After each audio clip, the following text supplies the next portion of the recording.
7 নম্বর কেছে যে father said to me, মানে বাবা বললে আমাকে যে don't run in the sun, মানে কি রোদে দৌড়াদৌড়ি করো না। তাহলে কি হবে ফাদার থেকে ফাদার, সেড টুর বদলে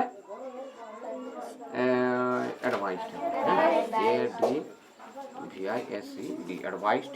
তারপর মি মি এখানে ডন্ট আছে তার জন্য কি নেগেটিভ যেহেতু আছে তার জন্য নট টু, তারপর রান ইন দ্য সান। ওকে।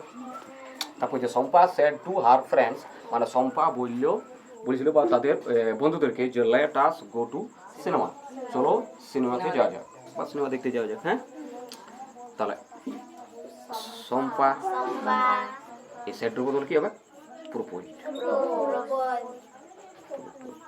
হ্যাঁ, হার এটা কেন প্রপোজ, যেহেতু প্রস্তাব করছি, ঠিক আছে। হার ফ্রেন্ডস, এইখানে যেহেতু লেট দিয়ে স্টেজ যদি থাকে তাহলে এখানে ক্ষেত্রে কি হবে ইম্পারেটিভ সেন্টেন্স হওয়ার পরও কি বুঝবে দ্যাট, ঠিক আছে দ্যাট। তারপরে এই আজটা কি হবে দে, কারণ তারা যাবে সিনেমা দেখতে, তাহলে দে, তারপরে লেটের পরিবর্তে কি হবে শুড, শুড, তারপরে go to cinema, go to cinema. Okay, next আছে the teacher said to Rabi sit down, মানে কি শিক্ষক রবিকে বললো কি যে বসো। তাহলে the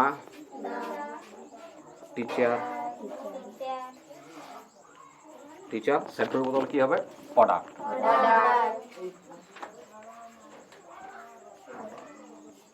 Rabi two seat down, মানে লাস্টটা এখানে বসে গেল। ওকে, বুঝতে পারা গেছে?